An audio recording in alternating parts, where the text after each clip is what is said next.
രാജ്യം അടക്കി ഭരിച്ചിട്ടും തമിഴ്നാട്, ആന്ധ്ര, കേരള, തെലങ്കാന എന്നീ 4 ദക്ഷിണേന്ത്യൻ സംസ്ഥാനങ്ങൾ ബി നേതൃത്വം നൽകുന്ന എൻഡിഎക്ക് ബാലികേറാമലയാണ്. ഇത്തവണ പ്രതിപക്ഷം ഇന്ത്യ മുന്നണിയായി ഒന്നിച്ചു നിൽക്കുമ്പോൾ ബി ടാർഗറ്റ് തികയ്ക്കാനായി ലക്ഷ്യമിടുന്നത് ദക്ഷിണേന്ത്യയെയാണ്. ഇവിടെ നിന്ന് നേടുന്ന സീറ്റുകളുടെ എണ്ണം വർദ്ധിപ്പിച്ച് ഉത്തരേന്ത്യൻ ചോർച്ച തടയാമെന്നതാണ് മാസ്റ്റർ പ്ലാൻ. നരേന്ദ്രമോദി തന്നെ തമിഴ്നാട്ടിൽ മത്സരിച്ചേക്കുമെന്ന പ്രചാരണമുയർത്തിയായിരുന്നു തിരഞ്ഞെടുപ്പ് ചർച്ചകളുടെ തുടക്കം ബി കുറിച്ചത്. 2.5 മാസത്തിനിടെ മോദി 5 തവണ തമിഴ്നാട്ടിലെത്തുകയും ചെയ്തു. ദക്ഷിണേന്ത്യയിൽ ബി ചരിത്രം നോക്കിയാൽ 127 സീറ്റുകളിൽ 29 എണ്ണത്തിൽ മാത്രമാണ് 2019 ബി വിജയം നേടിയത്. ഇതിൽ 25 എണ്ണം കർണാടകയിലും 4 എണ്ണം തെലങ്കാനയിലുമായിരുന്നു. ദ്രാവിഡ രാഷ്ട്രീയത്തിലെ വൻമരങ്ങളായ കരുണാനിധിയും ജയലളിതയും ഇല്ലാത്ത തിരഞ്ഞെടുപ്പ് പോരാട്ടങ്ങളായിട്ടും പ്രാദേശിക കക്ഷികളുമായി തിരിച്ചും മറിച്ചും കൂട്ടുകൂടിയിട്ടും ബി തമിഴ്നാട്ടിലെ മുന്നേറ്റം സ്വപ്നമായി തുടരുന്നു. തമിഴ്നാട്ടിലെ നിലവിലെ രാഷ്ട്രീയ സാഹചര്യം നോക്കാം ഇനി. ദ്രാവിഡ പാർട്ടികളുടെ ആധിപത്യമുള്ള ഇടമാണ് തമിഴ്നാട്.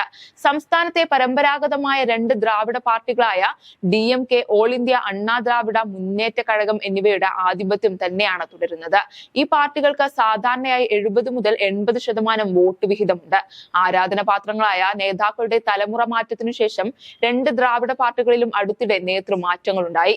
നിലവിൽ DMK നയിക്കുന്നത് MK സ്റ്റാലിനാണ്. അതേസമയം ജയലളിതയുടെ മരണശേഷം ആഭ്യന്തര കലഹങ്ങളിലാണ് അണ്ണാ DMK നേതൃസ്ഥാനത്തുണ്ടായ വിടവ് ഇനിയും നികത്തിയിട്ടില്ല.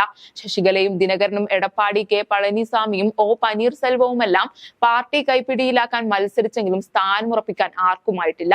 നിലവിൽ എടപ്പാടിയാണ് പാർട്ടി ജനറൽ സെക്രട്ടറി. തമിഴ്നാട് കാലുറപ്പിക്കാൻ ബി ശ്രമിക്കുന്നുണ്ട്. പക്ഷേ പാർട്ടിയുടെ ദേശീയ അജണ്ടയും ഹിന്ദി പ്രേമവും പലപ്പോഴും തമിഴ്നാടിന്റെ ശക്തമായ പ്രാദേശിക സ്വത്വവും തമിഴ് ഭാഷയുമായുള്ള ഏറ്റുമുട്ടലുകൾക്ക് കാരണമായിരുന്നു. പാർട്ടി സംസ്ഥാന അധ്യക്ഷൻ അണ്ണാമലയുമായി ഒത്തുപോകാനാവാതെ AIADMK NDAയിൽ നിന്ന് പുറത്തുപോയി.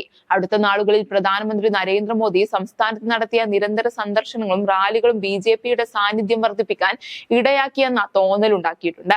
ചില ലോക്സഭാ മണ്ഡലങ്ങളിൽ കേന്ദ്രമന്ത്രി എൽ മുരുകനെ പോലുള്ള പ്രമുഖ നേതാക്കൾ ക്യാമ്പ് ഓഫീസുകൾ തുറന്ന് തിരഞ്ഞെടുപ്പ് പ്രവർത്തനങ്ങൾ തുടങ്ങി.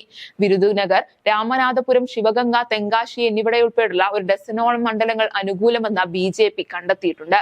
ചില അഭിപ്രായ സർവേകൾ തമിഴ്നാട്ടിൽ ബിജെപിയുടെ വോട്ട് ശതമാനത്തിൽ വർധനവ് പ്രവചിച്ചിട്ടുണ്ട്. എന്നാൽ മറ്റു ചിലത് ബി വലിയ നേട്ടമുണ്ടാക്കാനിടയില്ലെന്നും പ്രവചിക്കുന്നു. അണ്ണാ DMK NDA സഖ്യം ഉപേക്ഷിച്ചതോടെ സഖ്യകക്ഷികളെ തേടി നെട്ടോട്ടത്തിലായിരുന്നു ബി. തമിഴ്നടൻ R ശരത് കുമാറിന്റെ അഖില ഭാരതീയ സമത്വ മക്കൾ പാർട്ടി ബിജെപിയിൽ ലയിപ്പിച്ചു.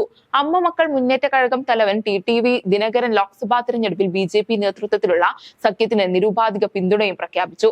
അതേസമയം അണ്ണാ DMK വിട്ടുവന്ന മുൻ മുഖ്യമന്ത്രി പനീർസെൽവം ബി സഖ്യകക്ഷി ചർച്ച തുടരുകയാണ്.